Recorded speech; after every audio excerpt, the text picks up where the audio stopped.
Hey guys, welcome to Learning Accounting. I'm Jim Abdulkabir, the founder of Learning Accounting, and this particular channel is expected to treat all related accounting issues, especially for professional accountants. So we'll be looking at courses like financial reporting, corporate reporting, or strategic business reporting for all type of exams, be it the ACCA exams or the ICANN exams or other related tertiary education exams like the masters, the postgraduate or the undergraduate issues, all those exams, we'll be looking into them. Now I would like you to watch the video and drop any questions in the comment section, and I'll be here to answer your question for you. So stay tuned and watch the video to the end. Hey guys, welcome to Learning Accounting again, and today we want to look at group questions, issues surrounding acquisitions. Now, when it comes to acquisitions, of course, there are different types of acquisitions that can come to light. And of course, we'll be looking at one of the type of acquisitions that can actually come to light in this scenario. This question has to do with where a subsidiary, or where a parent rather, already has a control in a subsidiary and then acquires additional control. Now, at that point where you acquire additional control, what do you do? How do you treat the transaction? That is what we are interested in today. So we're going to look at this question and we'll be guiding ourselves on how to treat the transaction where there is an additional control. So I've given you a hint already in respect to that. So the question here, if you look at the requirement, is saying we should explain the impact of the additional 20% purchase of green ordinary share capital by Blue on the consolidated financial statement of the Blue Group for the year ended 31st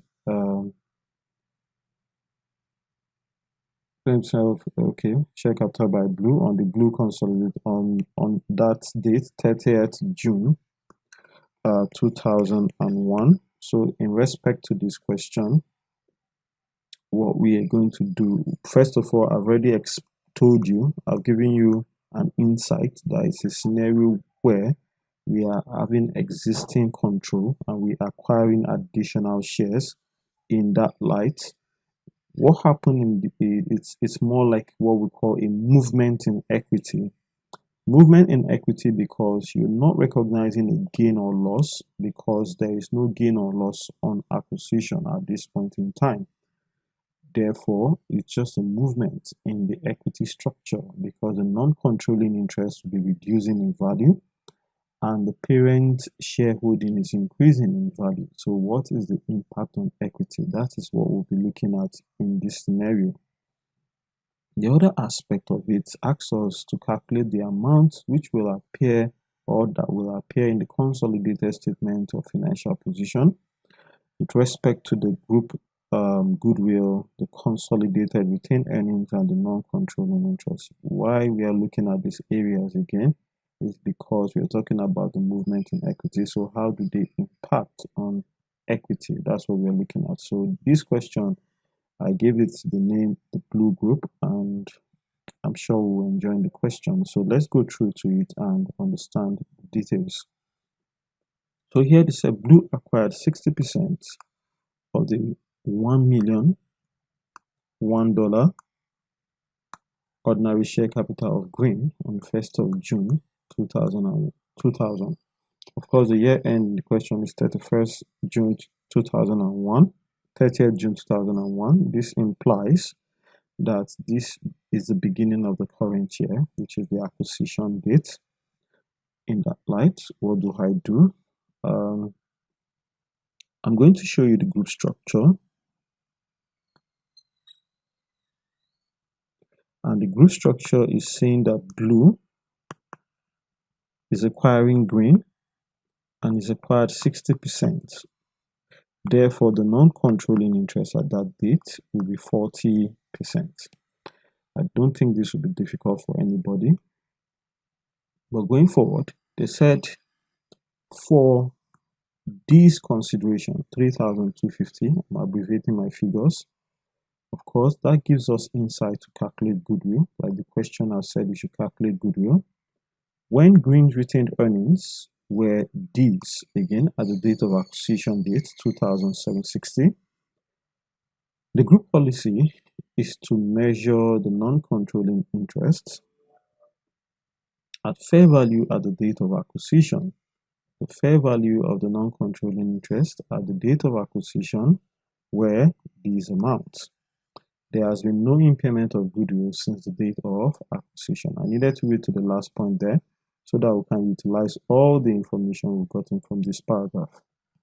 So the first thing I would like to do is, let me call this working one, and that is goodwill calculation, goodwill for Green, and the purchase consideration according to the question is 3,250. So like I said, I'm abbreviating my figures, so 3,250. The fair value of the non-controlling interest, again, the question has given me to be 1,960. So we have 1,960. And this gives me what I call the fair value of the business. And that will be 3,250 plus 1,960. That gives me 5,210. Okay, so put a full stop there. I'm going to call this my working note 2, and this is the fair value of the net assets of Green. I have what I call the acquisition date. I also have what I call the reporting date, and what I also call the post-acquisition profit or loss. The share capital is given already to be 1,000. Of course, I'm just going to put 1,000 here because it doesn't really change. While the retained earnings at the acquisition date was given in the question, and the retained earnings there is 2,760, as we have it, 2,760. No other information has come to light yet, therefore we have 3,760. In that light, the fair value of the net assets at the acquisition date is 3,760. And we have our goodwill at the acquisition date minus 3,760, 1,450. We have no impairment in this case, as the question has said there were no impairment loss during the period. Therefore, the goodwill at reporting date remain 1,450. Okay, so that is done in respect to goodwill computation. But let's read further to the question and get more information. So we've utilized most of the information in the first paragraph as far as I'm concerned, or all the information there. Then the next line says Blue acquired a further 20%, meaning we already have an existing control of 60, but now is acquiring 20 further, making him to have additional control. In this case, he's not gaining control, therefore it's a movement in equity. And they said he's acquiring on 1st of March 2001. So from the date of acquisition to 1st of March, of course we can't count March, July to the year to 31st December is just 6 months, and January, February makes it a total of 8 months before this acquisition takes place. In that light, we have to claim this because it's not the reporting date anymore. So I'll call this the change date.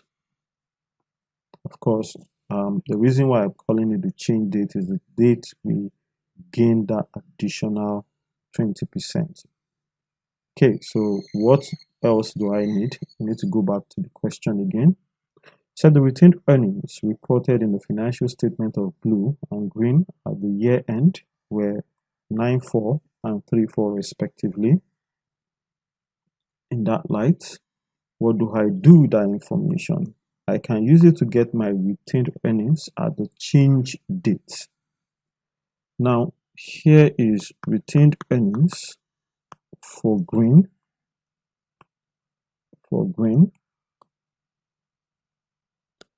The retained earnings at the acquisition date is 2760. The retained earnings at the reporting date is 3004. Therefore, the profit after tax for the year, we have 34 minus 2760, and that gives us 640. Now, this profit after tax of 640, I'm going to consider 8 months of that into the retained earnings at the acquisition date to get my retained earnings at the change date. So I'm going to do a working outside here just for you to see what I'm talking about. We have 2760 plus 640 multiplied by 8/12. And that's what will give us the retained earnings at the change date. So 640 times 8 divided by 12. So let's say 427 approximately. 427 plus 2760. And that gives me 3187. 3187. So that's how we got this figure with the computation we have above. And this gives us 4187. And the difference will give us our post-acquisition profit at that date, which will still be 427 approximately, because that's the significant difference that we have. Now, with this information, I will calculate the next thing, which is the non-controlling interest required by the question. And the non-controlling interest, the fair value of the NCI was given in the question to be 1960. Then I also have my share of profit, and the share of profit is 427 multiplied by, because at that date they had 40% non-controlling interest. So 427 times 40%, and that gives me 170.18. So the fair value of the NCI at the change date will be plus 1960, and that gives us 2130.8. 2130.8. Now at this change date, like we have mentioned, there is a movement in equity. The movement in equity has to do with the non-controlling interest, and that would be 2130.8 multiplied by, we are taking 20% of their 40%. We are taking 20% of their 40%. So multiply by, you can say 20 divided by 40, and that gives us 1065.4. Of course, we are debiting this account because we are reducing the non-controlling interest. And this still gives us the fair value of the net NCI, again, like I said, at the change date. But this time around, is when they now have 20% interest. Because as at this date, they had 40% interest, and that's why we use 40% there, but now we have 20% interest. And the figure is just half of what they originally have, so we have 1065.4. But I'm going to still show you the double entry in respect to the movement in equity. So for the movement in equity, we are debiting our non-controlling interest, which we have calculated the figure to be 1065.4.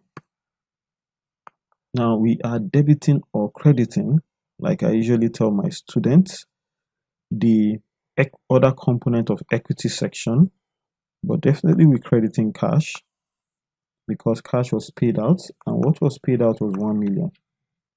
Now, if you look at it, we need to balance this account. Therefore, we will be crediting other component of equity with 65.4. That's the account we are going to balance. So this is the implication, or this is the impact of the movement in equity. Okay, so we are done with the movement in equity, but what has happened? That is not the year end. It's just 6 months into the year. So what happened at the remaining part of the year? Of course, they now have 80%. So we need to calculate for the remaining 4 months and determine the share of profit at 80% and 20% respectively for both parents and the non-controlling interest. So we have to then calculate another fair value of what? Net asset at this point in time. So an extension of our fair value of net assets, fair value of net assets, again of green, but this time, like I said, it's now 80% or 4 months to the year end. Again, we have the acquisition date, though this time around I won't call it the acquisition date again. We have the change date, we have the reporting date, and we also have the post acquisition profit or loss.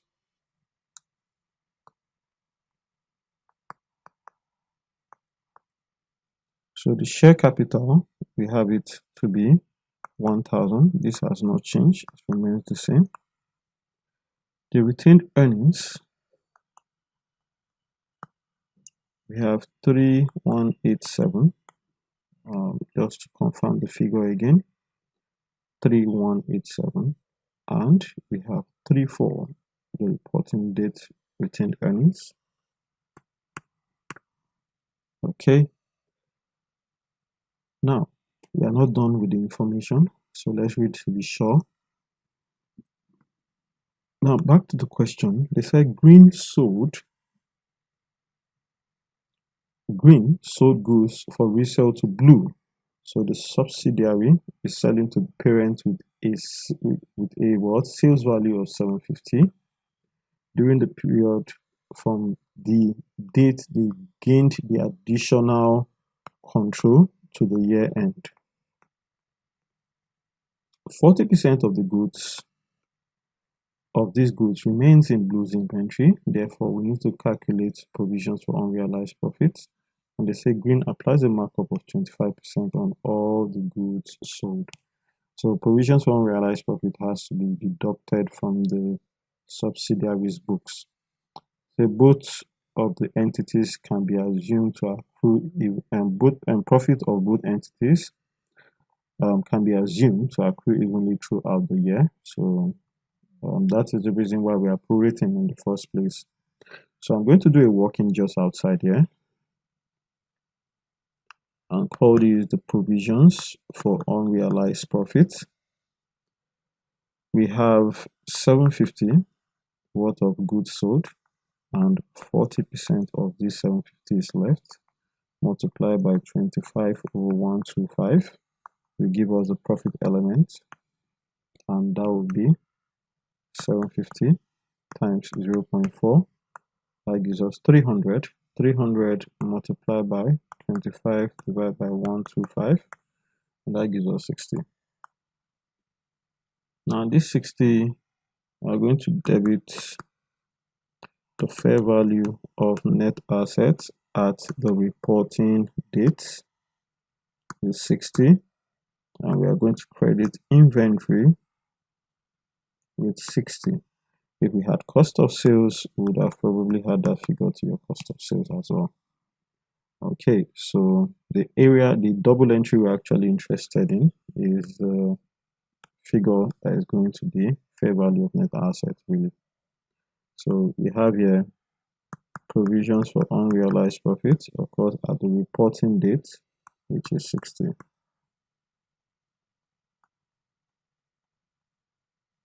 It still remains 4187, but this, on the other hand, we have to do the calculation. 4040 minus 60, that's 4340, 4340, and the post-acquisition profits minus 4187, and that gives us 153. Okay, so coming back to the NCI computation we're just doing currently, we have the share of profits now that they are 153, 20%, and we have 153 times 0.2, 20%, that gives us 30.6, and the fair value of the NCI at the reporting date, that goes to the consolidated financial statement, 1065.4, that gives us 1096. So that is the fair value of the NCI. So we've answered the other part of the question. The next part we want to answer, I'll call it my note 4, is the retained earnings. I will call it the group retained earnings. And the first thing that will come there is the parent retained earnings. And the parent retained earnings, according to the question, is 94. 94. Then we have the share of profits when they had 60% in the sub, and when they have 80% in the sub. So when they have 60%, we have 427 times 60%. When they have 80%, we have 153 times 80%. Okay, so we have 427 times 60%, and that gives us 256.2. And we have 153 times 80%, and that gives us 122.4. 122.4. And the total will be 94 plus 122.4 plus 256.2. And that gives me 9778.6. 9778.6. So here is this is the requirement of the question which we've achieved. It asks us to calculate goodwill, which we've done. Also asks us to calculate the non-controlling interest, which we've also done. And it also asks us to calculate the group retained earnings, which we've done. And we've also showed the necessary working to achieve it, starting from the group structure to the fair value of the net assets, the movement in equity, and again the fair value of net assets after considering other transactions that have happened to the year end. So here's the question. I'm sure it wasn't too complex. If you have any question, always drop it at the comment section. I'll be there to answer your questions. Now that you're done watching the video, I'm sure it was insightful and it was educational. Make sure you subscribe on our YouTube channel and like our videos. and also share these videos with other friends who might likely have the same exam as you. And I'm sure we'll be seeing again in another session. This is Learning Accounting.